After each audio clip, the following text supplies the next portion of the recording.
नमस्कार दोस्तों, स्वागत है आपका हमारे चैनल वन माई ड्रीम पर। दोस्तों, देश में हर साल लाखों युवा डिग्री लेकर बाहर आते हैं, लेकिन प्रश्न ये है कि नौकरियां कहाँ हैं। सरकारी हो या प्राइवेट, हर क्षेत्र में नौकरियों की स्थिति बिगड़ती जा रही है। लेकिन आखिर इसकी असली वजह क्या है? भारत में बेरोजगारी समस्या कितनी गंभीर हो चुकी है और इससे बाहर निकलने का रास्ता क्या है? इस वीडियो में हम जॉब क्राइसिस की पूरी सच्चाई जानेंगे। दोस्तों, भारत में नौकरी संकट या सरकार विफल हो रही है? दोस्तों, बेरोजगारी भारत की सबसे गंभीर समस्याओं में एक बन चुकी है।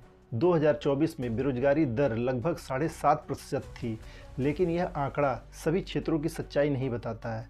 इनमें शहरों में रहने वाले लोगों में बेरोजगारी दर लगभग 9%, जबकि ग्रामीण क्षेत्रों में रहने वाले लोगों में बेरोजगारी दर लगभग 7% है और ग्रेजुएट हुए युवाओं में बेरोजगारी दर 20% से ज़्यादा है। दोस्तों, भारत में हर साल लगभग 1 करोड़ युवा रोजगार की तलाश में आते हैं, लेकिन केवल 30 से 40 लाख नौकरियां ही उपलब्ध हो पाती हैं। दोस्तों, क्या यह हमारी सरकार की विफलता है या हमारी शिक्षा प्रणाली की? दोस्तों, भारत में बेरोजगारी का आलम किसी से छिपा नहीं है। हम हर साल एक बड़ी बेरोजगारी की आबादी खड़ी करते जा रहे हैं और आज के दौर में हालात ये है कि नौकरी पाना ही मुश्किल होता जा रहा है।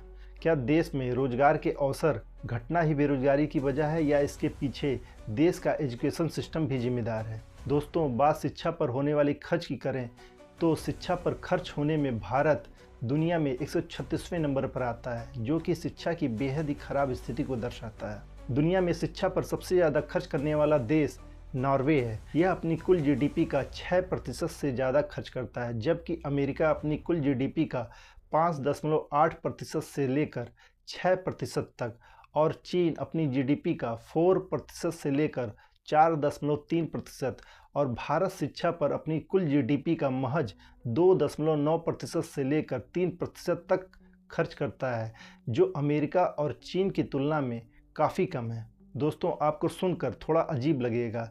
वर्ल्ड इकोनॉमिक फोरम के मुताबिक बच्चों को पढ़ाने में और उनका होमवर्क करने में वक्त देने के मामले में दुनिया में भारतीय पहले नंबर पर आते हैं। दोस्तों, भारत का एजुकेशन सेक्टर कमाई के मामले में 117 अरब डॉलर से ज़्यादा हो चुका है और वहीं देश में रोज़ नए कॉलेज कुकुरमुत्तों की तरह खड़े हो रहे हैं।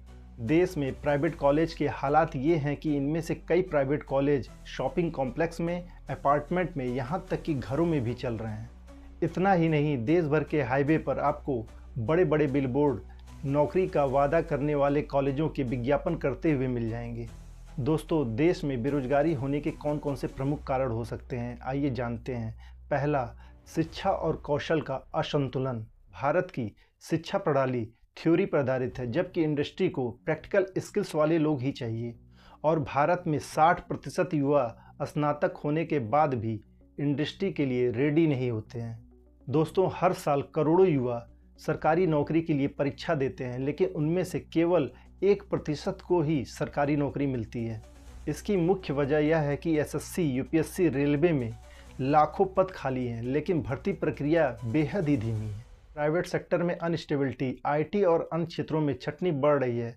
साल 2023 में लगभग 2 लाख लोगों की छटनी हुई। बैंकिंग से लेकर मैन्युफैक्चरिंग तक ऑटोमेशन और एआई ने लाखों नौकरियां खा ली हैं और भारत की 50% आबादी कृषि पर निर्भर है, लेकिन यहाँ पर भी रोजगार के अवसर घट रहे हैं और भारत के 90% मजदूर असंगठित क्षेत्र में काम करते हैं, जहाँ नौकरी की कोई गारंटी नहीं होती, क्योंकि जब तक काम चलता है वहाँ पे वे काम करते हैं और काम बंद होने के बाद उन्हें दूसरी जगह काम ढूंढने के लिए जाना पड़ता है। दोस्तों, आइए जानते हैं बेरोजगारी से कैसे निपटा जा सकता है। दोस्तों, भारत में बेरोजगारी की समस्या कई कारणों से है, जिनमें से एक वजह नई नौकरियों का निर्माण पर्याप्त मात्रा में नहीं हो पा रहा है। अब सिर्फ डिग्री से नौकरी नहीं मिलेगी, आपको नए स्किल्स सीखने होंगे, जैसे data science, coding, digital marketing जैसे नए स्किल्स सीखने होंगे। सरकार की योजनाएं बनी हुई हैं, लेकिन उनका लोग सही इस्तेमाल नहीं कर पा रहे हैं, जैसे PMEGP, Mudra loan, startup India, skill India. इन योजनाओं से आपको फ़ायदा उठाने होंगे। अब नौकरी सिर्फ ऑफिस में नहीं, अब नौकरी ऑनलाइन भी हो सकती है, जैसे फ्रीलांसिंग, ऑनलाइन ट्यूटरिंग, ब्लॉगिंग। ये सब आप करियर के नए रास्ते चुन सकते हैं। दोस्तों, नौकरी मिलने का इंतज़ार मत करें, खुद का काम या खुद का व्यवसाय शुरू करें, जैसे छोटे बिजनेस शुरू करें या खुद को आत्मनिर्भर बनाएं। सरकार लगातार नई योजनाएं तो बना रही हैं, लेकिन उनको ज़मीनी स्तर पर उतार नहीं पा रही हैं। तो सरकार को क्या क्या करने की ज़रूरत है, आइए देखते हैं।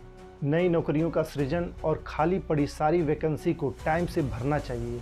शिक्षा प्रणाली में सुधार करना होगा। स्वरोजगार को बढ़ावा देना चाहिए।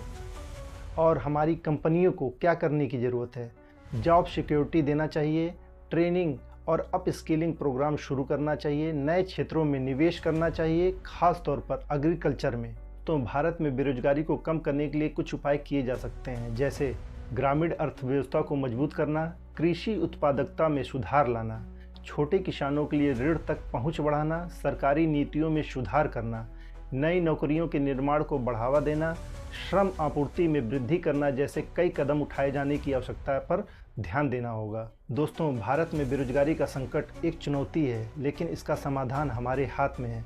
अगर हम सही दिशा में मेहनत करते हैं तो हम अपने भविष्य को बदल सकते हैं।